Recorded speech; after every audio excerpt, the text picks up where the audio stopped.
Middle east में जो संघर्ष चल रहा है उसकी आंच दुनिया समेत भारत में भी नजर आई। हालांकि भारत सरकार यह कहती रही कि गैस को लेकर कोई कमी नहीं है, जो अफवाहें फैलाई जा रही हैं उससे दूर रहें। लेकिन इस बीच एक बहुत बेहतरीन तस्वीर सामने आई है।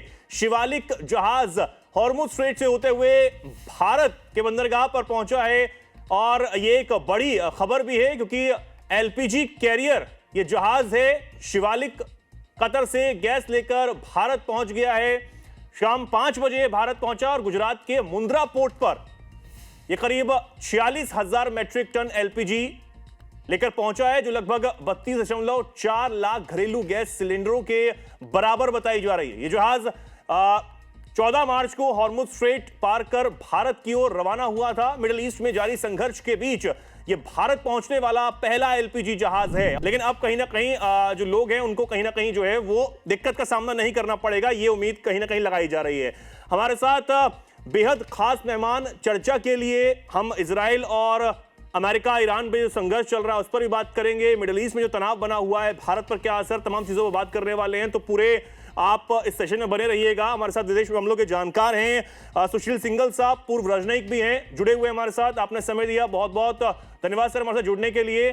सर कैसे देखते हैं ये जहाज जो है वो आ गया है और जो तनाव चल रहा है उसको लेकर क्या कहना चाहेंगे? सबसे पहले देखिए, बात यह कि जहां तक ये तनाव की बात है, तनाव क्या है तो बस 17 दिन हो चुके हैं और अभी तक कोई इसका रास्ता नजर नहीं आ रहा है, क्योंकि ईरान भी पूरी तरह से एक्टिव है, पूरी तरह से जवाब दे रहा है। जो भी उनके ऊपर कार्रवाई हो रही है वो ना केवल जवाब दे रहा है बल्कि उसने खाड़ी के देशों में भी इसको, और जो देश हैं वहां पर भी बराबर अटैक कर रहा है। अभी यूएई में भी बहुत बड़ा अटैक किया है उसने। उधर अमेरिका और इजराइल दोनों बराबर उसके ईरान के चप्पे चप्पे में मिसाइलें, ड्रोन अटैक कर रहे हैं। कभी खबर आई है कि जो है जो पूर्व जो उनके सुप्रीम लीडर थे खुमैनी साहब, उनके जो पर्सनल जहाज था उसको उन्होंने नष्ट कर दिया है, जो इंडिकेट करता है कि इजराइल की जो है पकड़ जो है पहुंच हर जगह पर है।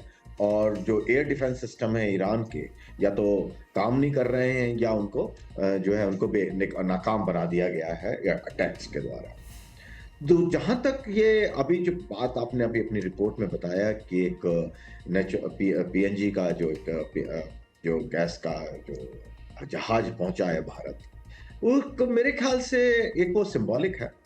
वो दिखा रहा है कि भारतीय जो आयात था, जो बंद दिख रहा था, वो उस तरह से बंद नहीं है। ईरान जो है जो केस टू केस बेसिस पे भारत के जहाजों को परमिट कर रहा है, क्योंकि ये पहली बार ये हुआ है कि जब से लड़ाई शुरू हुई है कि पहली बार भारतीय जहाज वहां से स्ट्रेट ऑफ हॉर्मुज से निकल के सुरक्षित यहाँ पर आए हैं। क्योंकि पीछे जैसे कुछ खबरें आ रही थी कि बराबर हमले हो रहे थे, कुछ जहाजों पर हमले भी हुए हैं और वहाँ 200 से ज्यादा जहाज रुके पड़े हैं जो कि ट्रेवल नहीं कर सकते। ईरान ने भी अपनी जो डिसीजन दिए हैं या जो बयान दिए हैं उसमें उन्होंने कभी बोला कि हमने बंद कर दी है स्ट्रेट ऑफ हॉर्मुज, कभी कहा कि नहीं हमने बंद नहीं की है। अब उन्होंने ये क्लैरिटी दी है कि इजराइल और जो अमेरिका के जहाज हैं उनको वो अलाउ नहीं करेंगे वहां से गुजरना, बाकी जहाजों को वो कह रहे हैं कि हम अलाउ करेंगे। और अभी हमारे विदेश मंत्री ने भी आज फाइनेंशियल टाइम में ब्रसल्स में एक इंटरव्यू में बोला है कि जो हमारे को ईरान से जो बात हुई है उनके विदेश मंत्री ने उनको केस टू केस बेसिस पे परमिशन कहा है कि हम अलाउ करेंगे इंडियन जहाज, ब्लैंकेट नहीं किया गया है।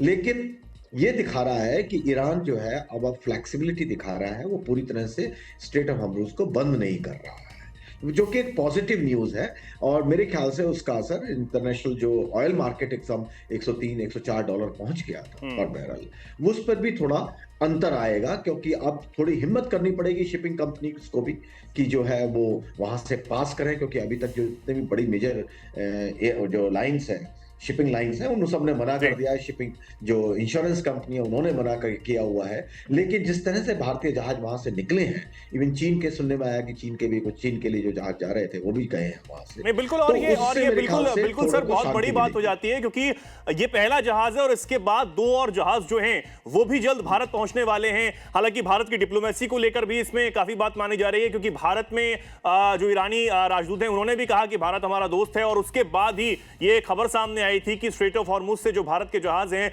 उनको निकाला जाएगा, उनको रोका नहीं जाएगा, कोई अड़चन उसमें नहीं आएगी। ये अपने आप में एक बड़ी जीत भी कहा जा सकता है। अपने अपने तरीके से जो है वो लोग इस पर चर्चाएं कर रहे हैं।